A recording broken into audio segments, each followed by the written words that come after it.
अपने निष्क्रिय रूप को त्वचा की दीवारों का एक रिक्त कक्ष मानो, सर्वथा रिक्त। अपने निष्क्रिय रूप को त्वचा की दीवारों का एक रिक्त कक्ष मानो, लेकिन भीतर सब कुछ रिक्त हो, यह सुंदरतम विधियों में से एक है। किसी भी ध्यानपूर्ण मुद्रा में अकेले शांत होकर बैठ जाओ। तुम्हारी रीढ़ की हड्डी सीधी रहे और पूरा शरीर विश्रांत, जैसे कि सारा शरीर रीढ़ की हड्डी पर टंगा हो। फिर अपनी आंखें बंद कर लो। कुछ क्षण के लिए विश्रांत से विश्रांत अनुभव करते चले जाओ।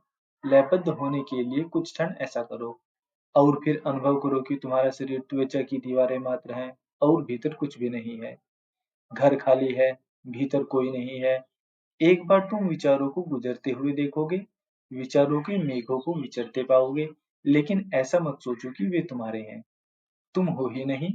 बस ऐसा सोचो कि वे रिक्त आकाश में घूमते हुए आधारहीन मेघ हैं। वे तुम्हारे नहीं हैं, वे किसी के भी नहीं हैं, उनकी कोई जड़ नहीं है।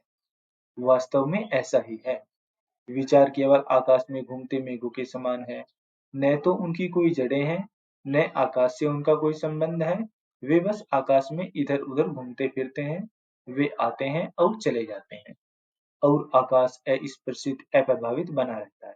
अनुभव करो कि तुम्हारा शरीर लय, पुराने सहयोग के कारण विचार आते रहेंगे, लेकिन इतना ही सोचो कि वे आकाश में घूमते हुए आधारहीन मेघ हैं। वे तुम्हारे नहीं हैं, वे किसी के भी नहीं हैं, भीतर कोई भी नहीं है जिससे वे संबंधित हो। तुम तो रिक्त हो। यह कठिन होगा, लेकिन केवल पुरानी आदतों के कारण कठिन होगा। तुम्हारा मन किसी विचार को पकड़कर उससे जुड़ना चाहता है, उसके साथ बहना, उसका आनंद लेना, उसमें रमना चाहेगा। थोड़ा रुको, कहो कि न तो यहाँ बहने के लिए कोई है, न लड़ने के लिए कोई है। इस विचार के साथ कुछ भी करने के लिए कोई नहीं है। कुछ ही दिनों में या कुछ हफ्तों में विचार कम हो जाएंगे, वे कम से कम होते जाएंगे, बादल छंटने लगेंगे, या यदि वे आएंगे भी तो बीच-बीच में मेघ रहित आकाश के बड़े अंतराल होंगे जब कोई विचार न होगा। एक विचार गुजर जाएगा, फिर कुछ समय के लिए दूसरा विचार नहीं आएगा, फिर दूसरा विचार आएगा और अंतराल होगा। उन अंतरालों में ही तुम पहली बार जानोगे कि रिक्तता क्या है, और उसकी एक झलक ही तुम्हें इतने गहन आनंद से भर जाएगी कि तुम कल्पना भी नहीं कर सकते। असल में इसके बारे में कुछ भी कहना असंभव है, क्योंकि भाषा में जो भी कहा जाएगा, वह तुम्हारी ओर इशारा करेगा और तुम हो ही नहीं। यदि मैं कहूँ कि तुम सुख से भर जाओगे, तो यह बेतुकी बात होगी। तुम तो होंगे ही नहीं, तो मैं कैसे कह सकता हूँ कि तुम सुख से भर जाओगे? सुख होगा, तुम्हारी त्वचा की चारदीवारी में आनंद का स्पंदन होगा, लेकिन तुम नहीं होगे। एक गहन मौन तुम पर उतर आएगा, क्योंकि यदि तुम ही नहीं हो, तो कोई भी अशांति पैदा नहीं कर सकता। तुम सदा यही सोचते हो कि कोई और तुम्हें अशांत कर रहा है।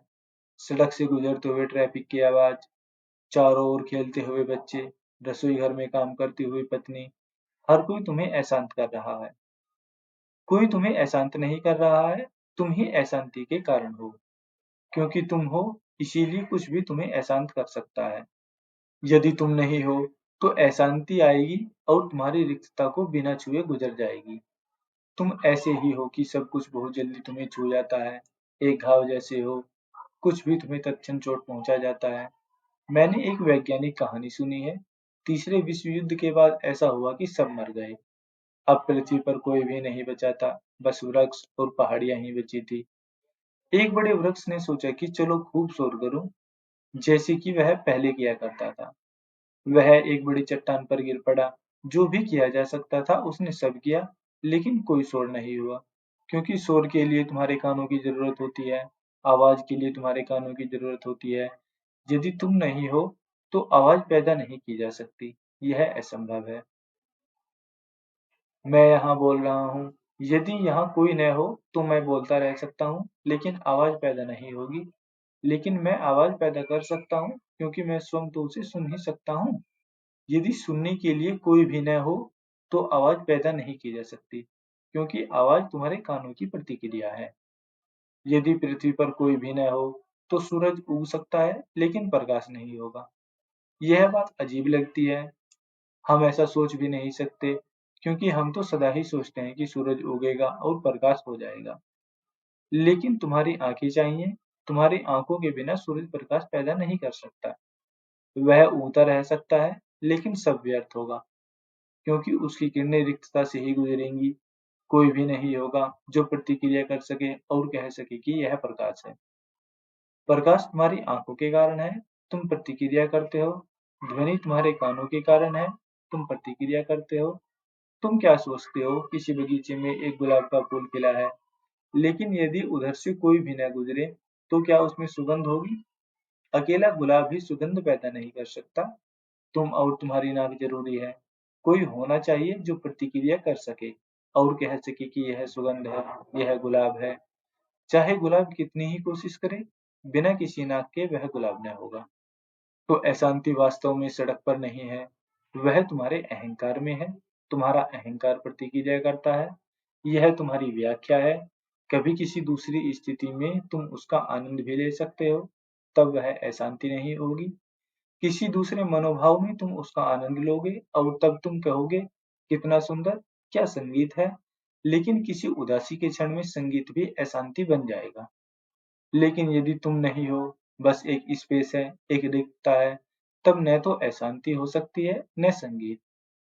सब कुछ, सब तुम में होकर गुजर जाएगा, बिल्कुल अनजाना, क्योंकि अब कोई घाव नहीं है जो प्रतिक्रिया करे, कोई भीतर नहीं है जो प्रत्युत्तर दे, किसी अहंकार का निर्माण भी नहीं होगा। इसी को बुद्ध निर्वाण कहते हैं, और यह विधि तुम्हारी सहायता कर सकती है। अपने निष्क्रिय रूप को त्वचा की दीवारों का एक रिक्त कक्ष मानो, सर्वथा रिक्त। किसी भी निष्क्रिय अवस्था में बैठ जाओ, कुछ भी न करो, क्योंकि जब भी तुम कुछ करते हो तो कर्ता बीच में आ जाता है। वास्तव में कोई कर्ता नहीं है, केवल क्रिया के कारण ही तुम समझते हो कि कर्ता है। बुद्ध को समझ पाना इसीलिए कठिन है, केवल भाषा के कारण ही समस्याएं खड़ी हुई हैं। हम कहते हैं कि व्यक्ति चल रहा है। यदि हम इस वाक्य का विश्लेषण करें तो इसका अर्थ हुआ कि कोई है जो चल रहा है। लेकिन बुद्ध कहते हैं कि कोई नहीं चल रहा है, बस चलने की क्रिया हो रही है। तुम हंस रहे हो, भाषा के कारण ऐसा लगता है कि जैसे कोई है जो हंस रहा है। बुद्ध कहते हैं कि हंसी तो हो रही है, लेकिन भीतर कोई नहीं है जो हंस रहा है। जब तुम हंसते हो, इसे स्मरण करो और खोजो कि कौन हंसता है। तुम किसी को भी न पाओगे, बस हंसी मात्र है। उसके पीछे कोई हंसने वाला नहीं है। जब तुम उदास हो, तो भीतर कोई नहीं है जो उदास है, बस उदासी है। उसको देखो, बस उदासी है। यह एक प्रक्रिया है। हंसी, सुख, दुख, इनके पीछे कोई मौजूद नहीं है। केवल भाषा के कारण ही हम द्वैत में सोचते हैं। यदि कुछ होता है तो हम कहते हैं कि कोई होना चाहिए जिसने किया, कोई कर्ता होना चाहिए। हम क्रिया को अकेले नहीं सोच सकते। लेकिन क्या कभी तुमने कर्ता को देखा है? क्या तुमने उसे कभी देखा है जो हंसता है? बुद्ध कहते हैं कि जीवन है, जीवन की प्रक्रिया है, लेकिन भीतर कोई भी नहीं है जो जीवंत है। और फिर मृत्यु होती है, लेकिन कोई मरता नहीं है। बुद्ध के लिए तुम बटे हुए नहीं हो। भाषा द्वैत निर्मित करती है। मैं बोल रहा हूँ, ऐसा लगता है कि मैं कोई हूँ जो बोल रहा है। लेकिन बुद्ध कहते हैं कि केवल बोलना हो रहा है, बोलने वाला कोई नहीं है। यह एक प्रक्रिया है जो किसी से संबंधित नहीं है। लेकिन हमारे लिए यह कठिन है, क्योंकि हमारा मन द्वैत में गहरा जमा हुआ है। हम जब भी किसी क्रिया की बात सोचते हैं, तो हम भीतर किसी कर्ता के बारे में सोचते हैं। यही कारण है कि ध्यान के लिए कोई शांत, निष्क्रिय मुद्रा अच्छी है, क्योंकि तब तुम खालीपन में अधिक सरलता से उतर सकते हैं। बुद्ध कहते हैं ध्यान करो मत, ध्यान में हो। अंतर बड़ा है, मैं दोहराता हूँ। बुद्ध कहते हैं ध्यान करो मत, ध्यान में हो। क्योंकि यदि तुम ध्यान करते हो, तो कर्ता बीच में आ गया। तुम यही सोचते रहोगे कि तुम ध्यान कर रहे हो, तब ध्यान एक कर्तव्य बन गया। बुद्ध कहते हैं ध्यान में हो। इसका अर्थ है पूरी तरह निष्क्रिय हो जाओ, कुछ भी मत करो, मत सोचो कि कहीं कोई करता है। इसीलिए कई बार जब कर्ता क्रिया में खो जाता है, तो तुम अचानक सुख का एक स्मरण अनुभव करते हो।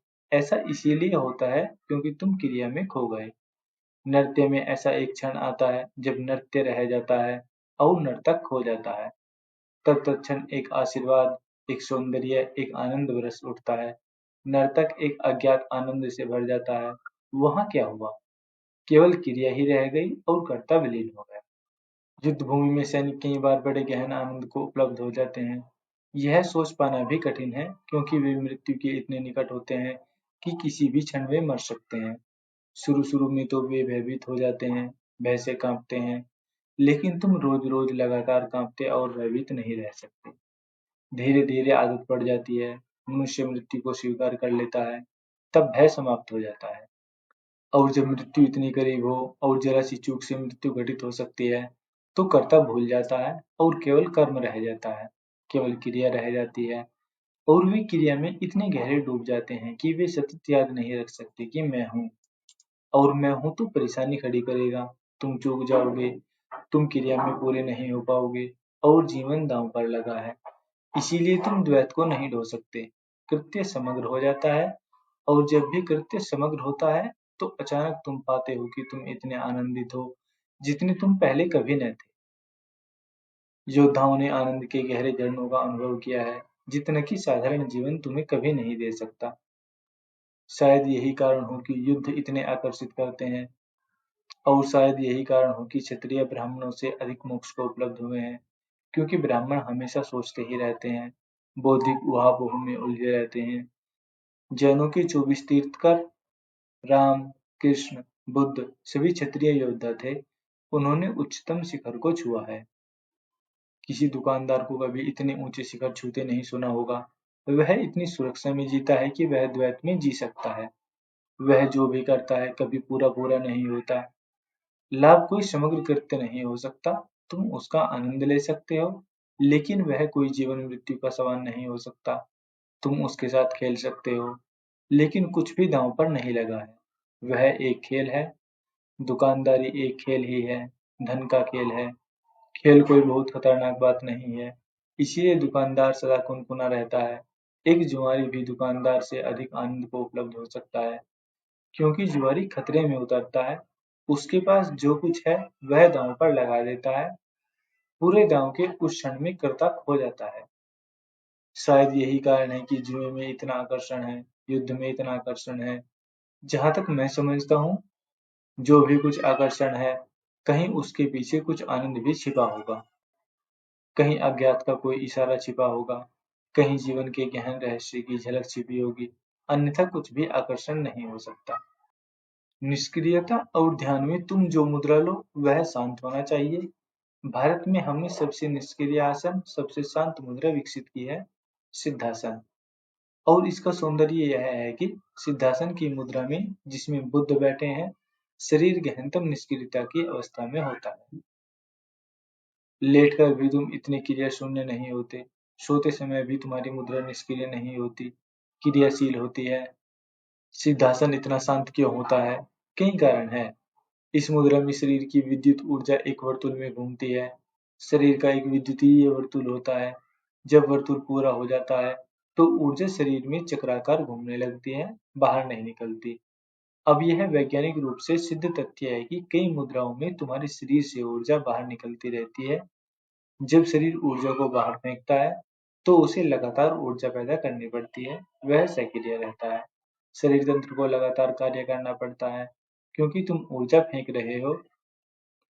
जब ऊर्जा शरीर तंत्र से बाहर निकल रही है, तो उसे पूरा करने के लिए भीतर से शरीर को सक्रिय होना पड़ता है। तो सबसे शांत मुद्रा वह होगी, जहाँ कोई ऊर्जा बाहर नहीं निकल रही। अब पाश्चात्य देशों में, विशेषकर इंग्लैंड में, वे रोगियों का इलाज उनके शरीर के विद्युतीय वर्तुल बनाकर करने लगे हैं। कई अस्पतालों में इन विधियों का उपयोग होता है और वे बहुत सहयोगी हैं। व्यक्ति फर्श पर तारों के एक जाल पर लेट जाता है। तारों का वह जाल बस उसके शरीर की विद्युत का एक वर्तुल बनाने के लिए होता है। बस आधा घंटा ही पर्याप्त है और वह इतना विश्रांत, इतना ऊर्जा से भरा हुआ, इतना शक्तिशाली अनुभव करेगा कि वह विश्वास भी नहीं कर पाएगा कि जब वह आया तो इतना कमजोर था। सभी पुरानी सभ्यताओं में लोग रात को एक विशेष दिशा में सोते थे, ताकि ऊर्जा बाहर न बहे। क्योंकि पृथ्वी में एक चुंबकीय शक्ति है, उस चुंबकीय शक्ति का उपयोग करने के लिए तुम्हें एक विशेष दिशा में लेटना पड़ेगा।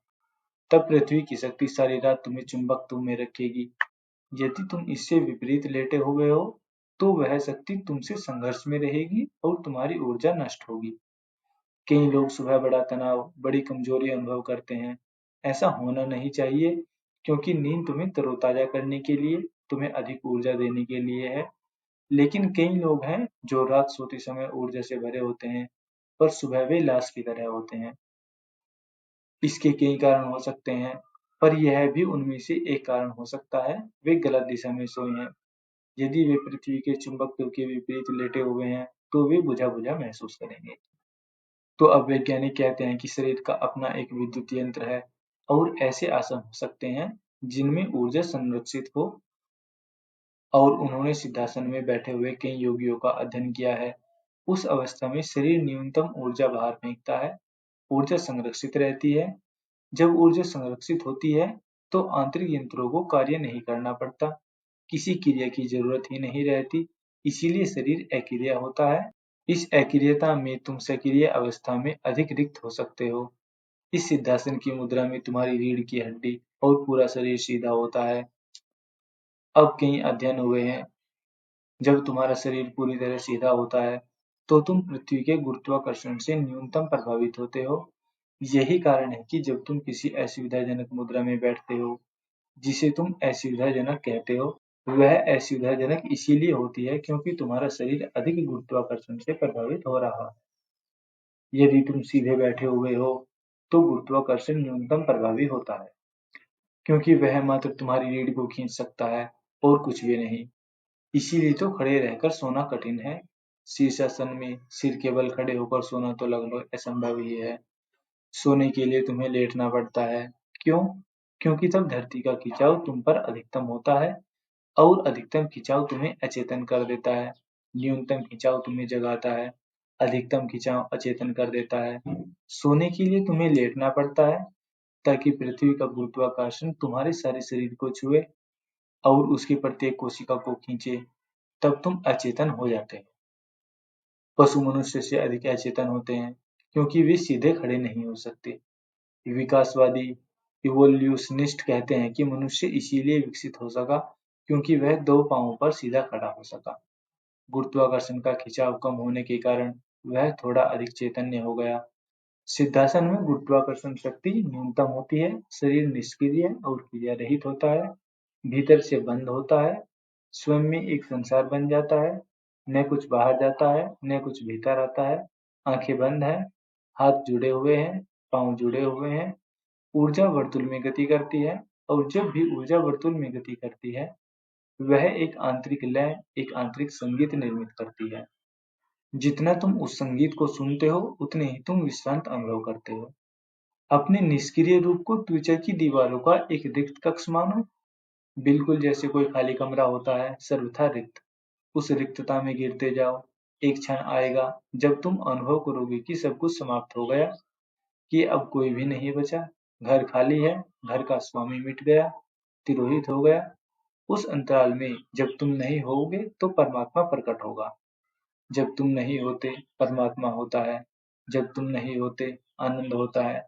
इसीलिए मिटने का प्रयास करो, भीतर से मिटने का प्रयास करो।